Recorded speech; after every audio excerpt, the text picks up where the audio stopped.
네, 안녕하십니까? 네, 잘 들리시나요? 네. 코로나19가 저희 2020년 1월부터 시작을 했죠. 벌써 3년이나 지나가고 있습니다. 올 초에는 그 오미크론 변이로 인해서 대유행기를 거쳐서 많은 사람들이 감염이 되었고, 또 최근에 다시 재유행하고 있습니다. 그때 저희도 저희 가정도 그때 올 초에 감염이 돼서 함께 좀 어려움을 겪었고, 우리 교회 많은 형제자매님들도 그때 코로나에 감염이 돼서 많은 어려움을 겪으셨었습니다. 또 최근에 다시 유행이 돼서 또 다시 감염되시는 분들이 같이 생겨나고 있는 것을 보게 됩니다. 코로나가 이미 우리와 함께한 지 벌써 3년이나 되어 가고 있어서, 그리고 여러 번의 변이를 거쳤기 때문에 그 치명률이라는 것들이 많이 낮아졌기 때문에, 그리고 우리와 너무 많이 익숙해졌기 때문에 지금은 그때 초기 당시만큼 크게 두려움을 떨지는 않는 것 같습니다. 하지만 저희가 발생되었던 그 초기를 생각해 보면 굉장히 큰 두려움 속에서 코로나를 대하였던 것 같습니다. 제가 오창에 살 때였는데요.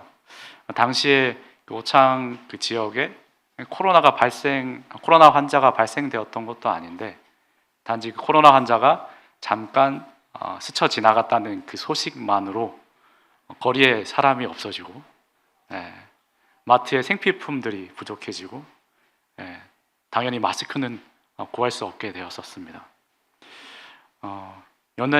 유명 연예인의 콘서트장을 기다리는 그 10대 소년들의 그 대기줄도 아니고, 그 다음에 최신 휴대폰을 구하기 위한 그런 사람들이 대기줄도 아니고, 우리가 처음 겪어보는 약국에서 마스크를 사기 위한 대기줄이 생겨났었죠.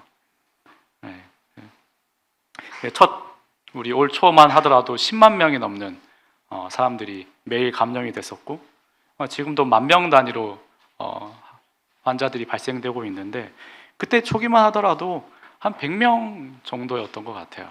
100명 정도 단위로 환자가 발생되었는데, 그렇게 큰 두려움 속에서 저희가 코로나를 대하였던 걸로 기억이 납니다. 그만큼 온 국민이 이 코로나에 대해서 그 두려움에 떨었던 시기였습니다.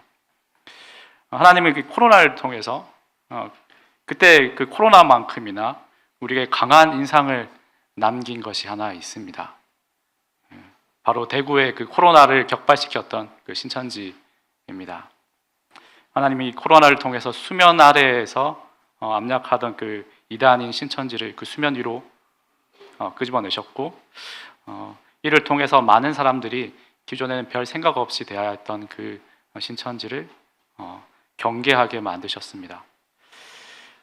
우리나라만 하더라도 본인이 예수 그리스도의 재림이다 이렇게 소개하면서 여러 사람들이 미혹하는 이단들이 지속적으로 발생되고 있습니다. 사단은 이 세상에 하나님을 믿지 못하게 하는 여러 가지 전략들을 끊임없이 사용하고 있습니다.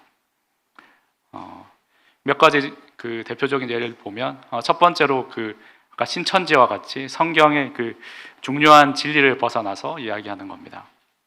성경의 말씀을 자신의 목적에 따라 특정한 말씀 구절을 뽑아서 새롭게 각색한다든지, 아니면 자신이 그 예언의 대상자다, 자신이 바로 예수 그리스도의 재림이다 라고 소개하면서 사람들을 속이는 것이 바로 그 첫 번째 형태입니다. 그리고 두 번째 형태는 하나님을 찾는 마음을 이 세상의 아름다움으로 그 눈길을 빼앗아가는 겁니다. 요즘 초등학생들 장래 희망을 조사하면 이렇게 대답한다고 합니다. 저는 건물주가 되는 게 꿈이에요. 이미 그 어린 아이들의 마음에 그 세상의 돈을 사랑하는 마음으로 이미 마음을 다 뺏어가 버린 겁니다.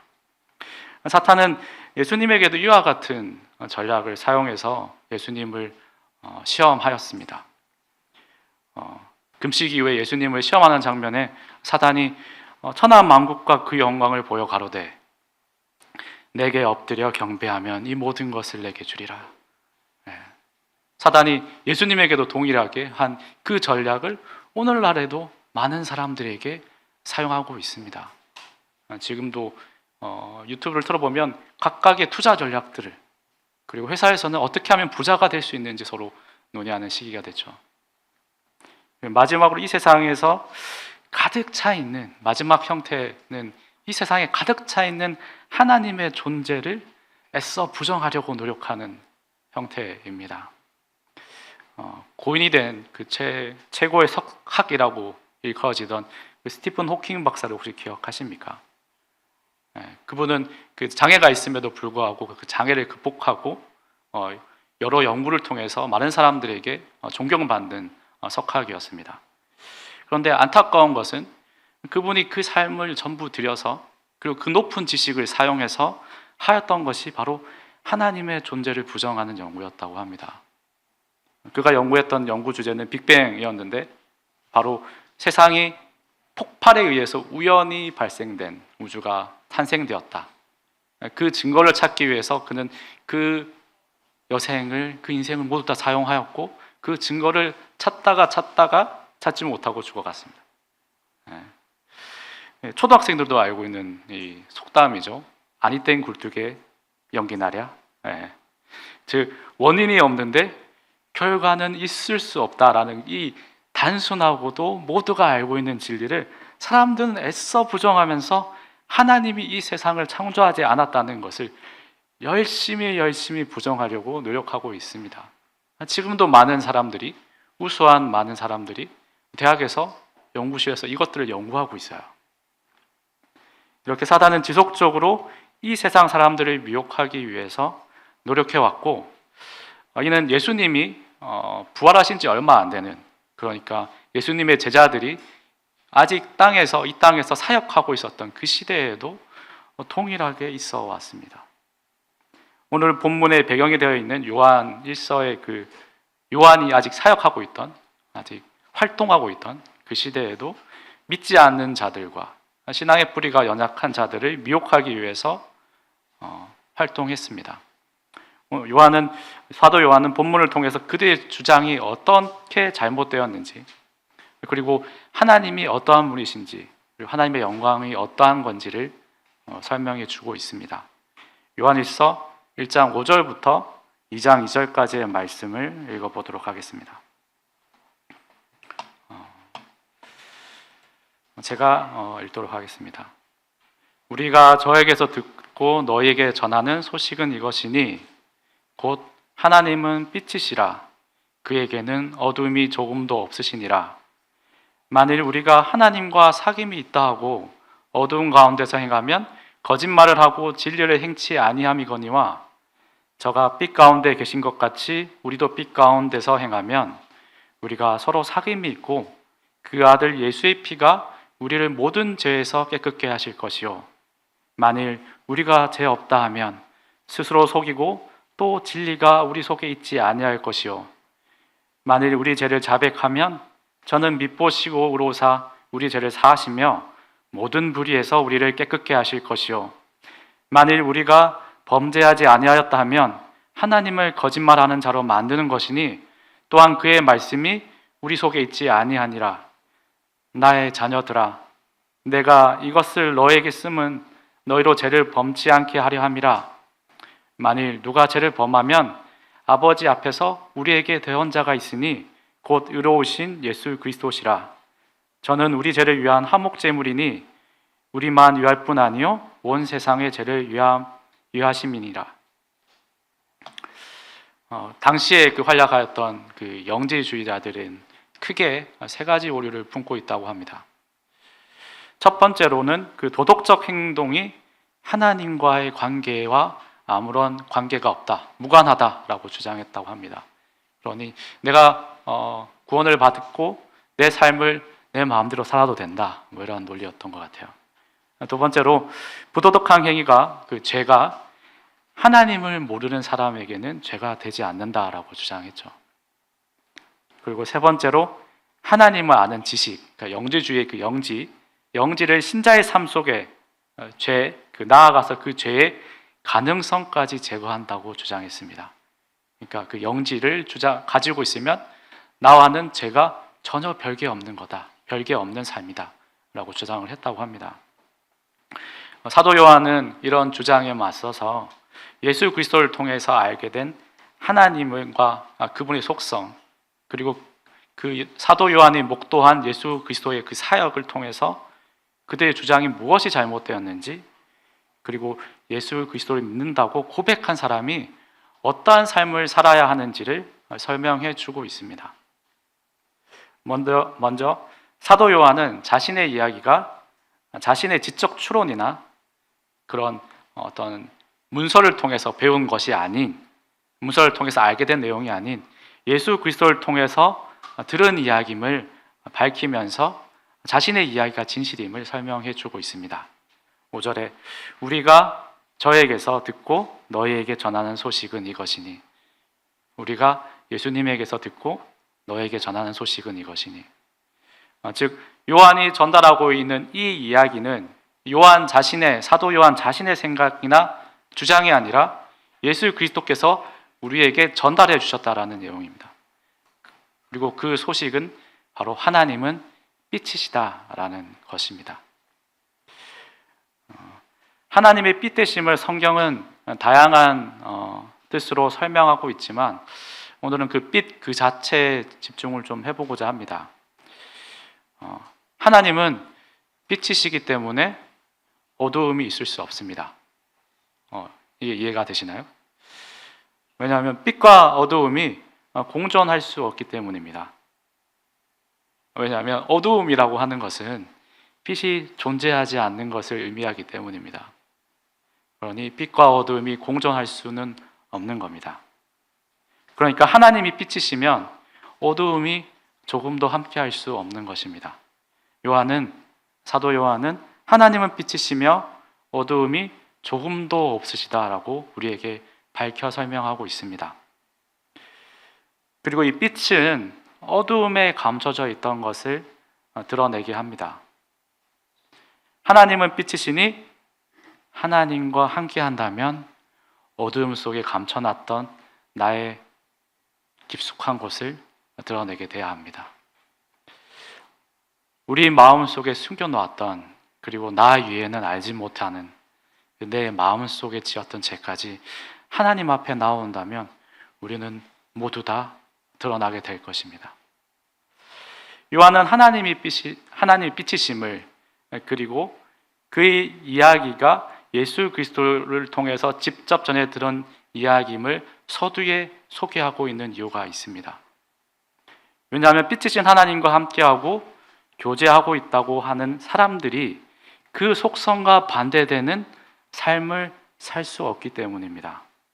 즉 영지주의자들이 주장하던 그 빛이신 하나님과는 함께할 수 없는 그 이유가, 그 오류가 드러나게 되는 거죠. 영지주의자들은 아까 자신의 삶의 도덕적인 모습과 자신의 구원과는 아무런 관계가 없다라고 얘기했지 않습니까? 사실 이 사실이 영지주의자들, 즉 이단들에게만 중요한 사실은 아닙니다. 요한일서 2장에서 그 시작되는 부분에 나와 있듯이 이것은 하나님의 속성은 하나님과 함께 영혼을 살아가는 저와 형제 자매들에게도 굉장히 중요합니다.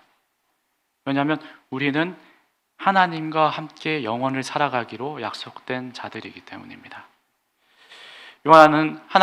사도 요한은 하나님을 빛으로 소개하고 있습니다. 이 증언이 자신의 이야기가 아닌 하나님과 함께하였고 하나님이신 예수 그리스도께서 직접 전한 증거이심을 밝히 증명하고 있습니다.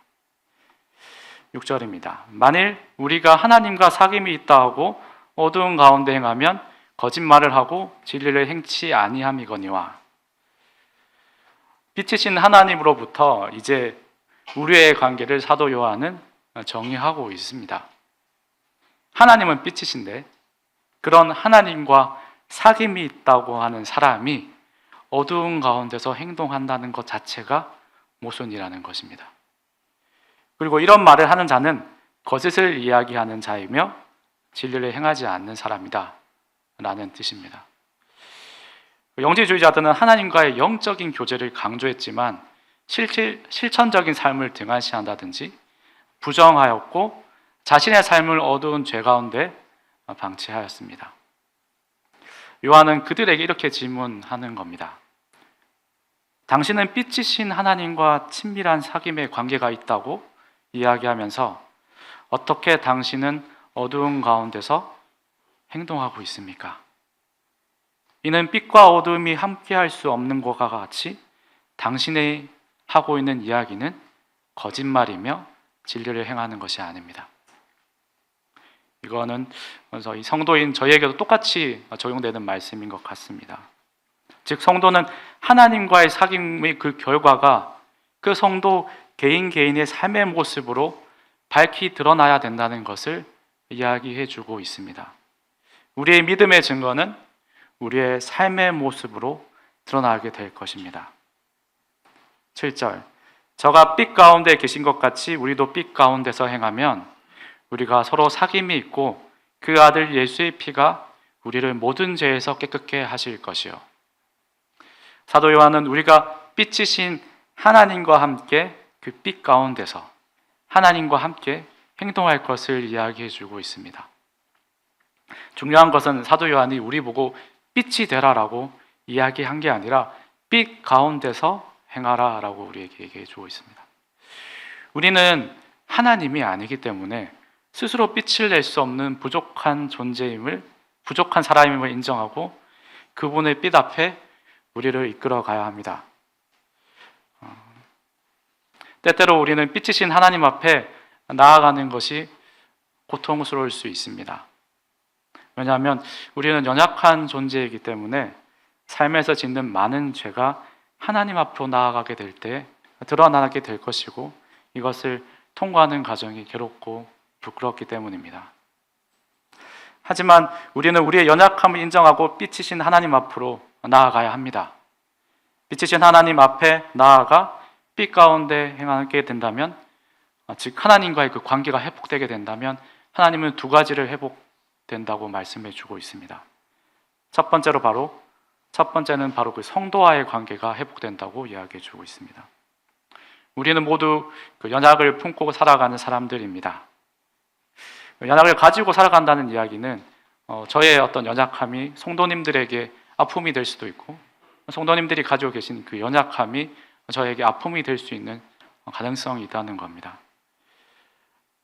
그러니까 우리가 교회를 이루고 살아간다면 우리는 서로가 서로에게 아픔을 줄 수 있는 존재가 되는 거죠. 하나님은 우리가 우리 성도들의 그 성도와의 회복에 앞서서 먼저 하나님의 관계를 회복해야 된다고 이야기하고 있습니다. 하나님과의 관계가 회복된다면 우리는 서로의 연약함을 받을 수 있는 관계로 나아갈 수 있다라고 이야기해 주고 있는 겁니다. 그리고 이를 위해서 하나님은 두 번째로 우리의 삶을 회복시키시기 원합니다. 그 아들 예수의 피가 우리를 모든 죄에서 깨끗게 하실 것이요. 우리가 연약해서 계속 짓고 살아가는 죄가 해결되지 않으면 빛이신 하나님 앞에 빛 가운데서 행할 수 없게 됩니다. 하나님은 예수 그리스도의 피로 우리를 죄에서 깨끗게 하여 하나님과의 관계를 회복시키시고 유지시키시기를 원하시고 계십니다. 이는 우리의 영혼의 구원과는 별개의 문제입니다. 바로 계속된 삶에서 우리가 짓고 살아가는 그 죄에서의 구원을 이야기하는 것입니다. 하나님께서는 우리가 하나님께로 나아올 때야 비로소 우리의 제약된 삶에서 우리를 구원해 주시는 것입니다. 8절, 만일 우리가 죄 없다 하면 스스로 속이고 또 진리가 우리 속에 있지 아니할 것이요. 영지주의자들은 그 세상을 저급하고 무가치한 물질 세계와 영원하고 온전한 영적 세계로 이분되어 있다고 주장하였습니다. 그래서 육체로부터 해방되어서 영적 세계에 복귀함으로써 구원을 받을 수 있다. 그런데 이는 하나님께서 계시하신 지식인 영지를 소유한 사람이 할 수 있다라고 주장하였습니다. 그래서 이 영지를 소유한 사람은 자신의 육체로부터 해방되었기 때문에 육체가 짓는 죄 또는 육체가 가지고 있는 그 죄 자체가 없다고 주장하였습니다. 즉 제가 그들에게 지속적인 힘을 가지고 있다는 것과 그들 안에 실체하고 있다는 그 사실을 부정하였습니다. 상식적으로는 잘 이해가 가지 않는데 인간적인 면에서 생각해 본다면 충분히 그럴 수 있다는 생각이 듭니다. 사람은 최초 아담과 하와부터 그들의 존재가 죄 아래에 있다고 하는 그 생각들을 생각하기를 원치 않았습니다. 첫 번째로는 자신이 죄지었음을 부정하였고요. 죄 앞에서 도망치려 하였고 그 죄의 원인이 자신에게 있다는 사실을 부정하였습니다. 첫사람인 아담과 하와가 범죄하였던 그 장면에도 이러한 형태가 여실히 드러납니다. 아담과 하와가 하나님이 금하신 선악을 알게 하는 나무의 실과를 먹고 난 뒤 하나님께서 부르시는 그 목소리에 두려워서 동산나무 사이에 숨게 됩니다. 하나님 앞에서 도망을 하죠. 제 앞에서 도망을 하는 그런 형태를 보이게 됩니다. 그리고는 왜 하나님이 왜 선악을 알게 하는 나무의 실과를 먹었냐고 아담에게 물으실 때 아담이 이렇게 대답합니다. 하나님이 내게 주신 여자가 나에게 이 선악을 알게 하는 나무의 실과를 주었기 때문에 제가 먹었습니다. 자신이 죄를 저질렀는데 그 죄의 원인을 하나님과 그 하와에게 돌리고 있어요. 하와도 마찬가지죠. 뱀이 저를 깨어서 제가 죄를 짓게 되었습니다. 하와도 마찬가지입니다. 자신의 죄의 원인을 뱀에게 넘기죠. 영지주의자들이 그리고 이 사람들이 자신의 죄를 부정하는 행동은 사실 그렇게 새삼스러운 행동이 아닙니다. 하지만 죄인인 사람이 자신의 죄를 부정하게 된다면 어떠한 일이 일어나게 될까요? 죄는 하나님과 우리 사이를 가로막는 벽입니다. 이 죄가 해결되지 않고서는 우리는 하나님과의 관계를 회복할 수 없습니다. 하지만 사람이 이 죄를 가지고 있음에도 불구하고 자기가 죄를 가지고 있다는 사실을 부정하게 된다면 하나님 앞에 나와서 이 죄의 문제를 해결하지 않게 될 것입니다. 즉 죄를 부정하는 사람은 하나님과의 관계를 회복할 수 없게 되는 것입니다. 9절 만일 우리가 죄를 자백하면 저는 미쁘시고 우로사 우리 죄를 사하시며 모든 불의에서 우리를 깨끗게 하실 것이요. 하나님은 우리가 자신의 죄를 깨닫고 하나님께 나와 죄를 고백하기를 원하고 계십니다. 하나님과의 부서진 관계를 회복하는 첫걸음이 바로 하나님께 나와 죄를 고백하는 것입니다. 그 고백의 결과로 회복된 우리가 빛 가운데서 행함으로써 그 삶으로 우리의 고백의 증거를 증명해 나가는 것입니다. 여기서 사용된 죄의 단어, 헬라어 단어는 하마르티아스라는 단어로서 복수의 뜻을 가지고 있다고 합니다. 즉 우리가 고백해야 할 이 죄는 우리가 삶에서 짓고 살아가는 크고 작은 모든 죄를 이야기하고 있는 겁니다. 또한 이 자백이라는 단어의 헬라어는 사실 그대로라는 의미를 가지고 있는 호모스라는 말과 말하다라는 의미를 가지고 있는 헬라어인 레고의 합성어인 호몰로게오라는 단어의 현재 능동태 형태인 호몰로고멘이라는 단어가 사용됐다고 합니다. 좀 복잡하죠?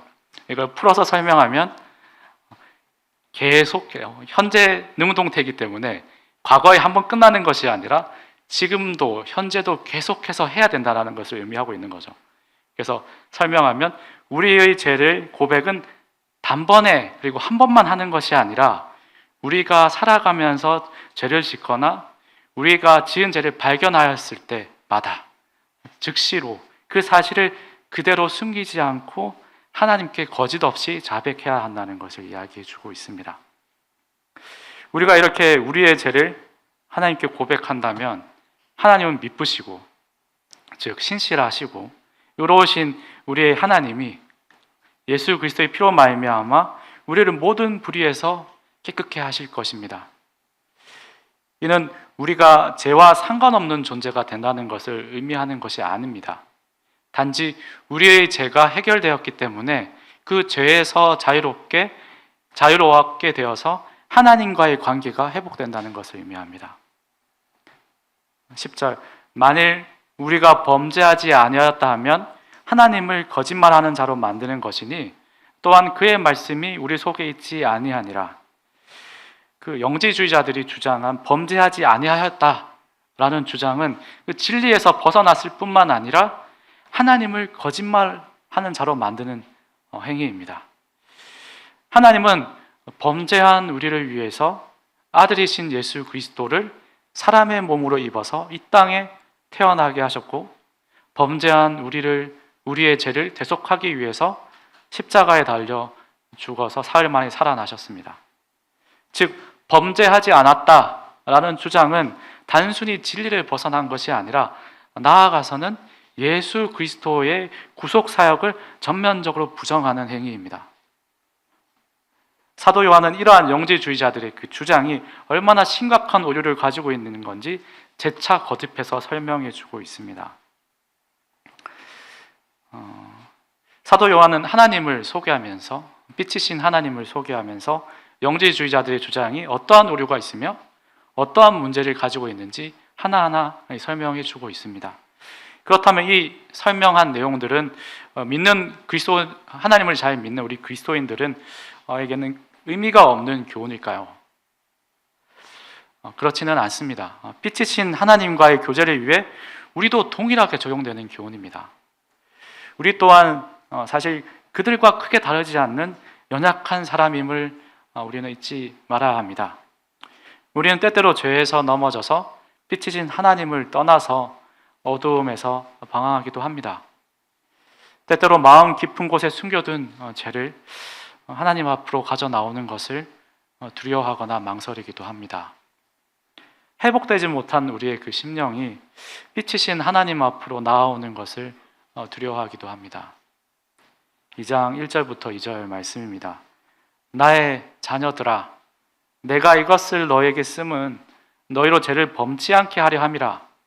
만일 누가 죄를 범하면 아버지 앞에서 우리에게 대언자가 있으니 곧 의로우신 예수 그리스도시라. 저는 우리 죄를 위한 화목제물이니 우리만 위할 뿐 아니요 온 세상의 죄를 위하심이라. 요한은 자녀된 우리들이 하나님 앞에서 죄를 범하지 않기를 원하고 있습니다. 나아가서 사도 요한은 범죄한 우리들이 다시 하나님과의 그 관계가 회복되기를 원하고 있습니다. 그를 위해서 하나님 앞에 우리의 대언자이신 예수 그리스도가 있음을 우리에게 상기시켜 주고 있습니다. 우리의 대언자이신 예수 그리스도는 세상의 재판장에 있는 그 변호사들이 주장하듯이 우리의 무죄를 주장하는 것이 아닙니다. 도리어 그분은 우리의 죄를 하나님 앞에 고백하고 자신이 화목제물로서 우리와 하나님과의 관계를 회복시키심을 강구하고 있는 겁니다. 말씀을 정리해 보도록 하겠습니다. 하나님은 빛이십니다. 빛이신 하나님께는 어두움이 조금도 있을 수가 없습니다. 이런 빛이신 하나님과 우리는 사랑의 관계를 맺어 교제의 장으로 나아가야 합니다. 이를 위해서 우리는 크게 두 가지를 행동해야 합니다. 첫 번째로 우리는 빛 가운데서 행하는 것입니다. 우리의 믿음을, 그리고 우리가 빛 가운데 있다는 것을 증명하는, 우리의 삶을 통해서 증명하는 삶을 살아가야 합니다. 이를 위해서 하나님은 우리와 하나님 사이를 가로막고 있는 죄의 문제를 해결하기를 원하십니다. 두 번째로 우리는 우리와 하나님 사이를 가르고 있는 이 죄를 고백하고 회복돼야 합니다. 우리는 연약한 사람이라서 살아가면서 크고 작은 죄를 짓고 살아갑니다. 우리는 연약한 사람이라서 우리의 죄를 하나님께 밝히 드러내는 것이 고통스럽고 부끄러워합니다. 하지만 우리가 그 죄들을 하나님께 나아가서 고백할 때 우리는 우리를 올가매고 있던 죄에서 자유함을 누리게 될 것입니다. 빛이신 하나님과의 교제의 아름다움을 기억하고 하나님과의 교제 앞에 우리가 무엇을 해야 하는지 고민하고 결단하는 서청주교회 형제 자매님들이 되시기를 기도합니다. 기도하고 마치도록 하겠습니다. 사랑이 많으신 아버지 하나님, 빛이신 하나님이심을 감사합니다. 하나님께는 어둠이 조금도 없으심을 저희가 알고 있습니다. 그런 하나님과 함께하는 삶을 저희는 살고 싶습니다. 저희는 연약하고 부족해서 때때로 주님 앞에 나오는 것을 주저할 때가 있습니다. 하지만 빛이신 하나님과의 그 사귐을 저희는 회복하기를 원합니다. 저희가 주님 앞에 나와 저희의 죄를 고백하는 삶을 살기를 원합니다. 저희의 마음을 주님께서 온전히 주장해 주셔서 주님 앞으로 저희를 이끌어 주시기를 기도드립니다. 이 모든 말씀 주 예수 그리스도의 이름으로 기도드렸습니다. 감사합니다.